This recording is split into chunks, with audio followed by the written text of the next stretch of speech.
We are blessed, Mama Mel, for that very inspiring lesson. At a very short.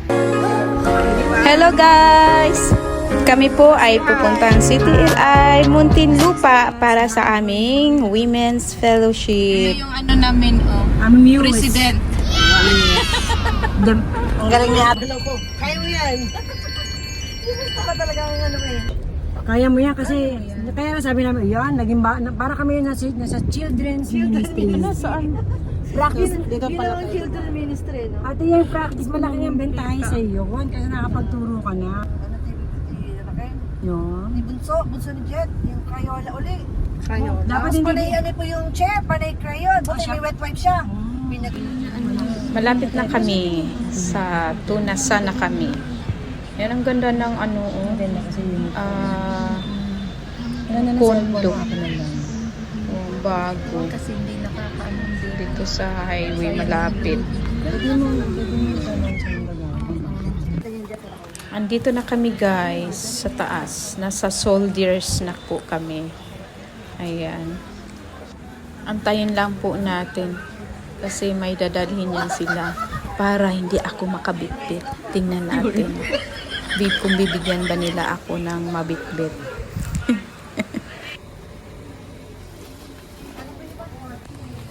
Ko, wala.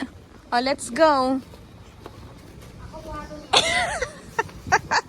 Wala daw siyang dala. Wala talaga akong dala. Wala kayo. Isa tayo.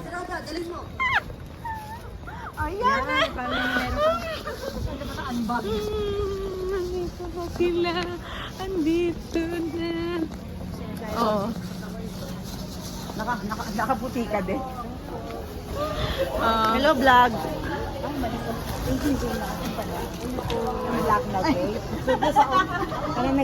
Kumusta po?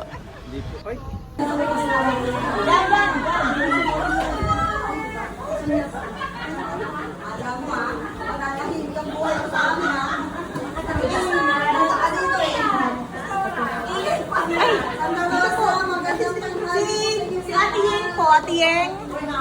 Present. Ala, Asher na nalit. Dito tayo. Kakasorot mo. Diba? Wala ako mamaya.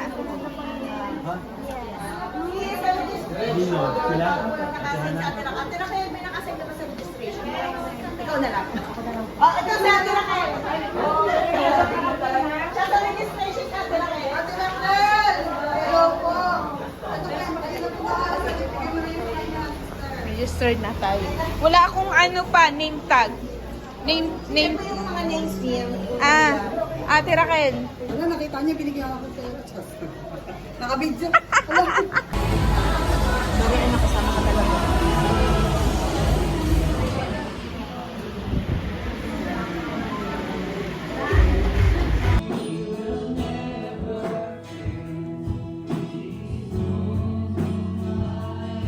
Natin. Si Mau hindi nakita. Ay. Ayun.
church natin. And of course, we will be hearing testimonies. Andyan po siya sa likod. Andyan din po si Pastora Abe from Central. Andyan po si Ate Michelle from ACIC Solid. Ate Denise. Ate Denise and Ate Nicole, welcome po.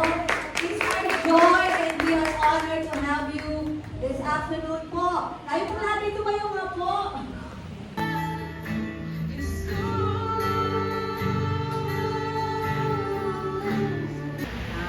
Under po ako ni Pastor Ding.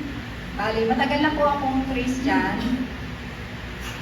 Marami na rin po akong pinagdaan ng mga pagsubok, pero ang inalo ko po sa sarili ko, ang life verse ko po ay looking unto Jesus, the author and the finisher of our faith. Hebrew 12 po yun, na hindi ako titingin sa kapwa ko, hindi ako titingin sa mga mali ng mga kasama ko, hindi niya ako pwedeng isudin kahit anong mangyari.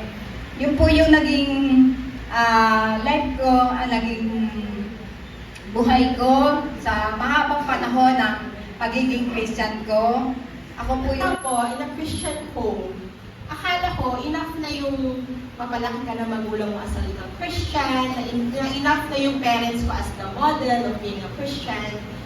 Pero as I grew up, parang ang dami ko pala na-encounter na mga detours as a Christian. Mind you ha, born and raised in a Christian home. Growing up, maaga po nawala yung childhood ko kasi I was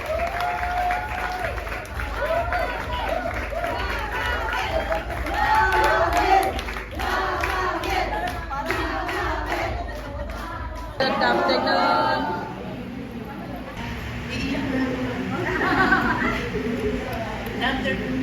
Good afternoon. Masaya ba kayong lahat? Yes! Kasi nandito ako? Yes! Hindi ako hindi, kinakabahan ako.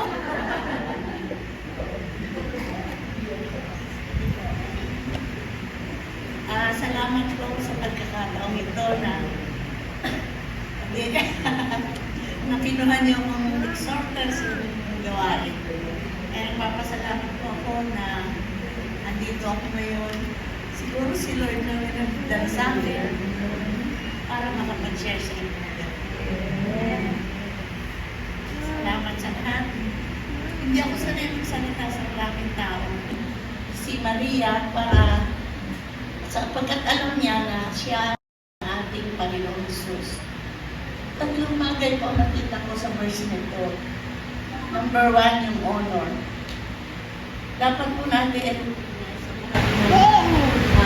sinasabi sa atin mga nagkasala rin. Kung sinong hindi nagkasala, ay patuloy yung taong ito na nangangalunya.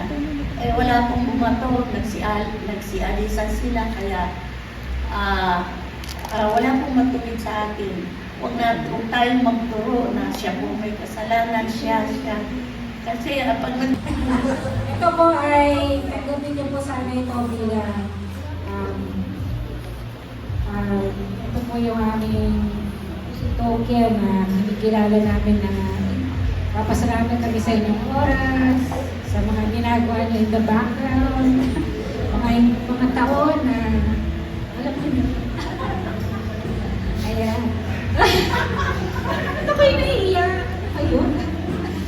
Ayun po. So, salamat po, lalo sa time niyo.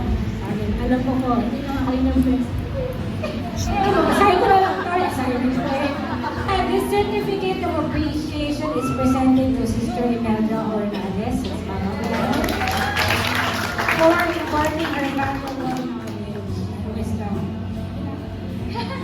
As a speaker at our Women's South-Cluster Fellowship with the theme, Becoming a Woman of Purpose, given this 18th day of August 2024 at Christ the Living Intercessor Christian Church in the Grupa City. Signed by Pastora Maribeth de Mesa, GNC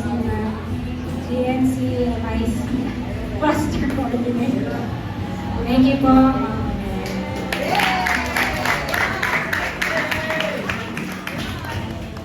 Microphone.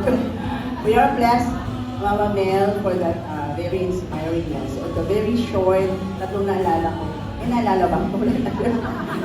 Naalala ko ako yung sinabi mo na i-honor, yung blessed, yung promise ng Lord. So blessed to have you here. Alam ko it's not, hindi madali para sa Kanya, but in obedience to God. Dahil kasi po nakatalikod lang si Mama Mel. Ibig sabihin, yung victory ni Bishop Art, kasama po doon si Mama Mel. Yeah. Lagi lang kasi naka-front, di ba? Lagi po si Bishop Art, yung maloko niyang anak na si Pastor Ako, joke lang. Yung mga anak niya na nagpastor. Pero behind those people, si Ate Mel po ay bahagi ng tagumpay ng kanyang mga anak. Sometimes, hindi na nakikita yung sacrifice ng mga nanay, ng mga babae. Pero sila po yung kinukunan ng lakas ng mga taong nakatayo ngayon. Amen po ba? We're so blessed, Ate Mel. Kami po ay may munting alay. Bukod kang pinagpala sa babaeng lahat. Yan po ang ating verse, di ba? Tama ba? O saan natin nakakaya? That's true, di ba? Bukod kang pinagpala sa babaeng lahat. We are blessed to have you.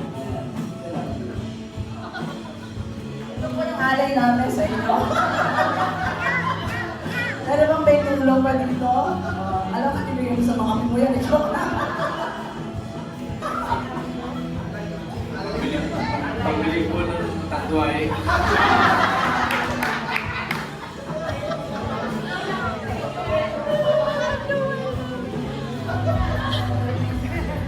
Nagpapasalamat po kami sa inyo, Ate Mel.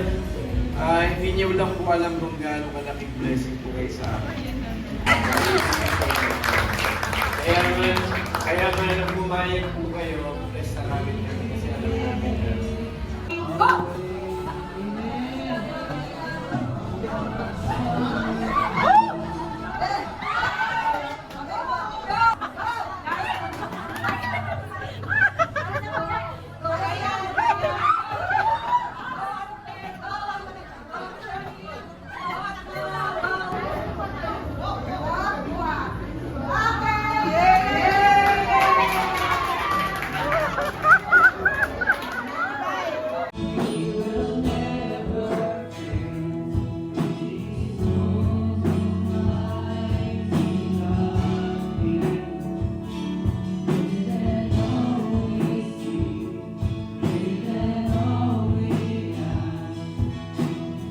Kain lang kayo. Huwag kayo mahiya.